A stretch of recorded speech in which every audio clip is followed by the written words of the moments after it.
भाजप राष्ट्रवादी आमने-सामने. माण तालुक्यातील 5 जिल्हा परिषद गटांचे थरारक निकाल जाहीर. आंधळी बिदाल भाजपकडे, मार्डी, गोंदोले, कुकुडवाड राष्ट्रवादीकडे.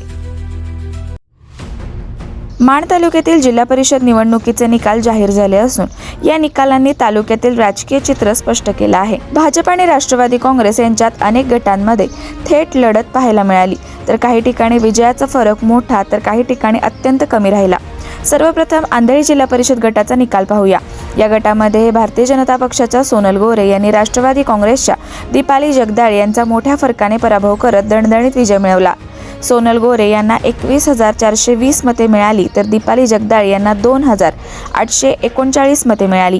यामुळे सोनल गोरे यांनी तब्बल 18,581 मतांनी ऐतिहासिक विजय नोंदवला आहे. यानंतर बिदाल जिल्हा परिषद गटाचा निकाल समोर आला.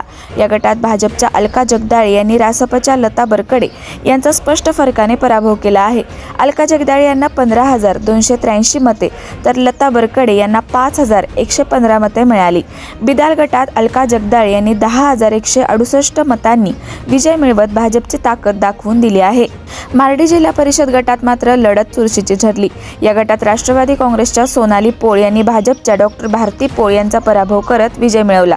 सोनाली पोळ यांना 12,436 मते मिळाली, तर डॉक्टर भारती पोळ यांना 11,668 मते मिळाली.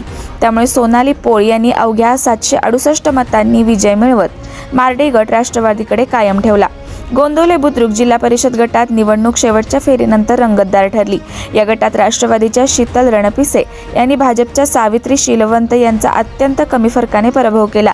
शीतल रणपिसे यांना 13,045 मते, तर सावित्री शीलवंत यांना 12,426 मते मिळाली. गोंदोले बुद्रुक गटात केवळ 619 मतांनी राष्ट्रवादीला विजय मिळवला आहे. कुकुडवाड जिल्हा परिषद गटातही अटीतटीची लढत पाहायला मिळाली. या गटात राष्ट्रवादी काँग्रेसचे अनिल देसाई यांनी भाजपचे अरुण गोरे यांचा पराभव केला. अनिल देसाई यांना 14,568 मते, तर अरुण गोरे यांना 13,897 मते मिळाली. यामध्ये अनिल देसाई यांनी 671 मतांनी विजय मिळवला आहे. एकूणच माण तालुक्यातील जिल्हा परिषद निवडणुकीच्या निकालांमध्ये कुठे मोठ्या फरकाने तर कुठे अत्यल्प मतांनी विजय मिळाल्याचं स्पष्ट झालं आहे. या निकालांमुळे तालुक्यातील आगामी राजकीय घडामोडींना वेग येण्याची शक्यता व्यक्त केली जात आहे.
अशाच नवनवीन अपडेटसाठी आमच्या खबर गावाकडची या चॅनेलला सबस्क्राईब करा. आमचे व्हिडिओ लाईक करा आणि शेअर करा.